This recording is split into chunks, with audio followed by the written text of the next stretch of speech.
Welcome to Canvas. I'm your host, Koel Gibbs. We're standing here outside of the bank, formerly known as the Silver Dollar. Now, the bank has a very colorful history, which we'll get into later in the show. But first up, here's a segment we like to call The Lens. Take a look.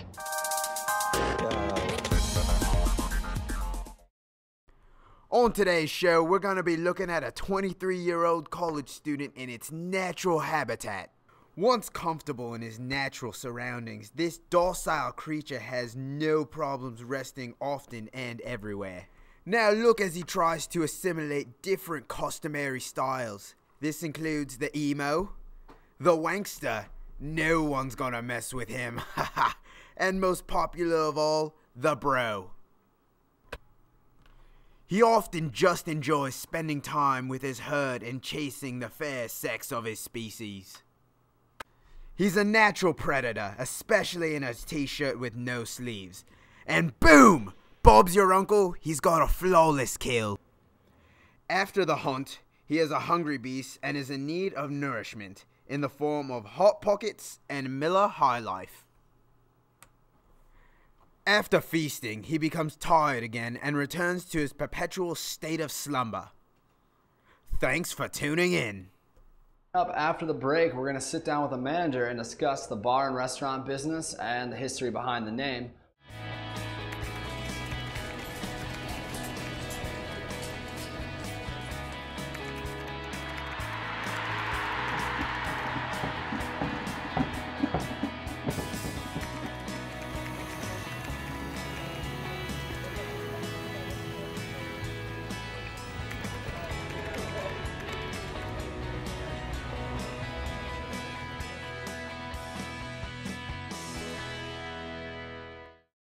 Welcome back to Canvas. I'm sitting here with restaurant manager Ben O'Malley. He's going to tell us why it's called the bank. The German bank actually derived from it actually being a German bank. When Chuck Stoltz took this over, it used to be the Silver Dollar Cantina, and before that it was actually a legitimate German bank for when people came overseas in the 1850s. The biggest Dubuque population was of German descent, and they needed a place to bank at. The Silver Dollar ended up opening up as a Tex-Mex live entertainment venue, and when Chuck Stoltz took this over, he found that there was a good recipe in that. They said that they wanted to make sure that they were utilizing the live entertainment venue that Dubuque always loved and just embellish on it a little bit. They wanted to add more of a finer dining menu, but still catering to the working class of Dubuque, so that's what we kind of just formulated, a hot spot for late night entertainment as well as amazing food and amazing service. The most important vibe that we're trying to cater to is still harnessing the feel of the live entertainment venue here in Dubuque on Main Street. The Main Street Society and everybody down here has always tried to boost economy by doing as much nightlife as possible, and we're happy to be one of the flagships of the live entertainment. We wanted to take over what the Silver Dollar used to be, embellish on it like I said prior, and kind of just focus on giving Dubuque what they need. There's a lot of competition in Dubuque from finer dining restaurants that we're surrounded by. There's a lot of different bars down here as well, so in order for us to try to make our own niche in the community, we've constantly offered live music that happens from Wednesday through Saturday night. We also wanted to focus on getting as many people in here as possible that enjoy really, really good food, but don't have to pay expensive prices. Dubuque is one that really enjoys going out and really enjoys spending money, but they don't want to do it if you don't have good food or good service. So our overall vibe is just giving everyone a welcoming feel and giving everyone a place to go to that they know that they can enjoy themselves and have a good time. We want to thank Ben O'Malley for talking to us again. Next up is a piece by Raj and Nick. Take a look. Kids, teens and adults all come here for art classes. For 7-year-old Isabella, it's a learning and fun experience. We were doing boutique. And she comes here often. Like 1 or 2 times a week. The free art classes provided by Dubuque Art Center in downtown Dubuque pulls more than 1,200 people from the community every single year. The Dubuque Art Center offers our Creative Community Project, which gives everyone in and around our community an entire course free of charge every single year. And so ages 6 through 106 can come on down and take their free class. And these classes are not just for fine art or painting. They have a wide range of subjects. We offer a lot of great courses, anything from painting and pottery to drawing, guitar. We even have some digital photography and digital filmmaking classes. The first course is offered free. Then further classes can be taken for $20 to $35 per course. That includes all the materials. The cost is only 10 to 20% of the actual cost of the class. The rest of the money comes from the sponsors. The majority of our funding comes from the Iowa Department of Cultural Affairs as well as local businesses.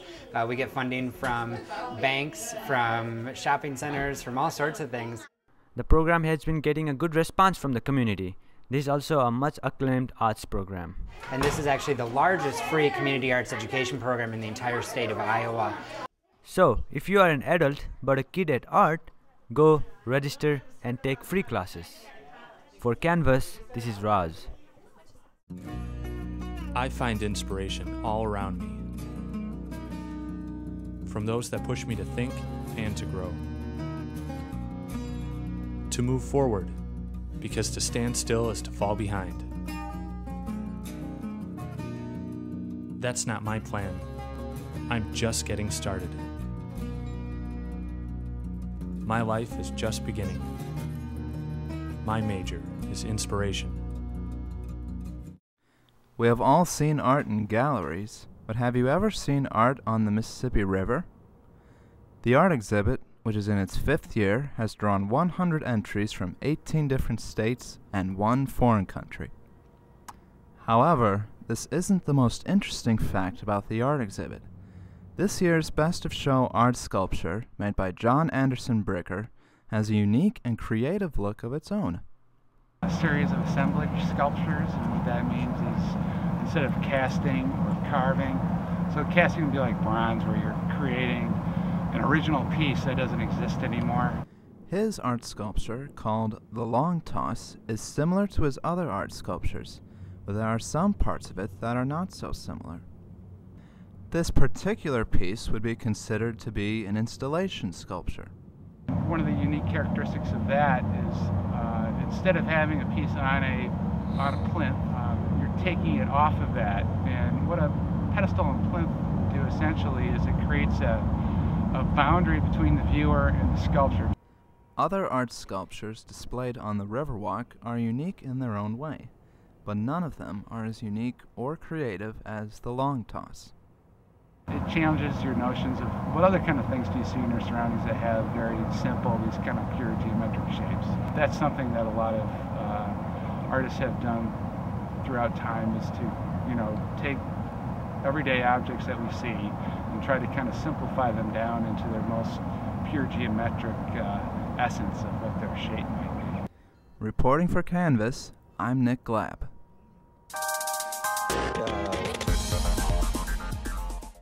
Hi. We're Kerosene Circuit from Dubuque, Iowa. And you're watching Canvas.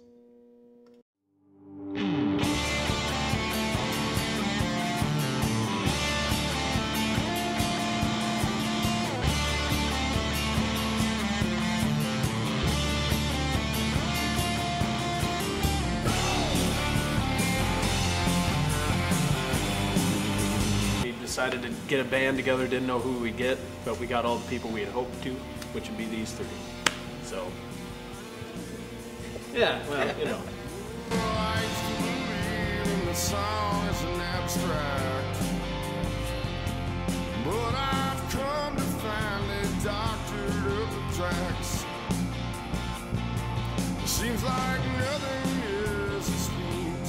There's a secret you can't see. Now I know the song is an abstract.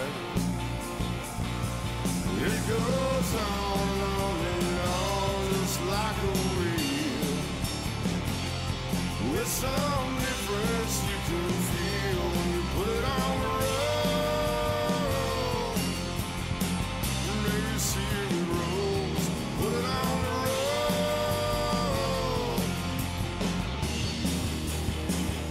You can put out a good record with you know, very little space and you know, just some good minds all working together. You know. Luckily, we have people in this town to hook up with on that stuff. So in a town of like limited resources, as we can be sometimes for musicians, we're able to, you know, release an EP independently, have people record us, or everyone's been awesome about helping out with photographs or whatever. So it's pretty kind of actually like communal, the art scene and the music scene. When you listen without light, where your headlights recognize, on the road the song's more than black and white.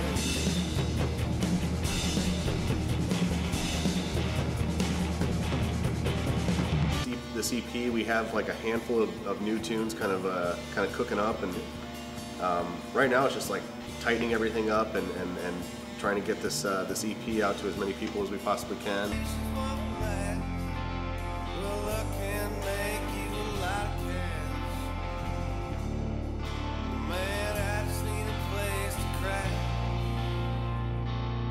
It goes on and on, just like a wheel, with no difference you can feel when you put it on the road. Dubuque. Go support live music in your town. There are a lot of good bands in town, so don't be afraid to pay a little bit of cover to go see them. That's how the bands get paid, and that's also how the venues make money. Also, you can check us out on Facebook, and you can download songs and see if you like them from our band on a site called Bandcamp. So kerosenecircuit.bandcamp.com.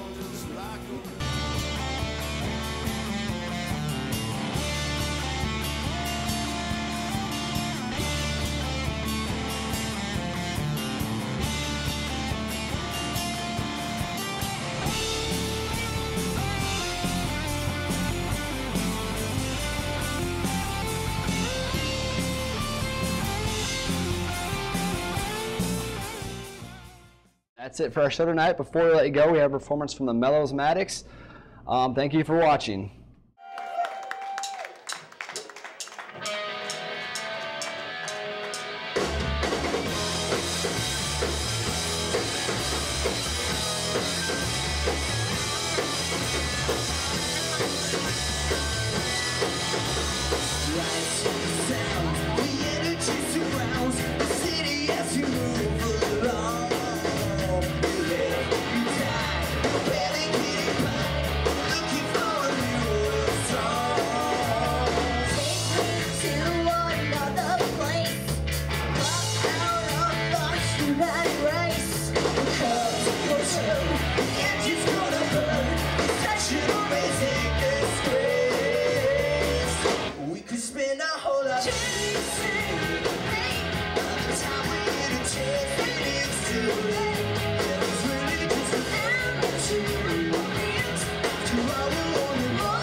Just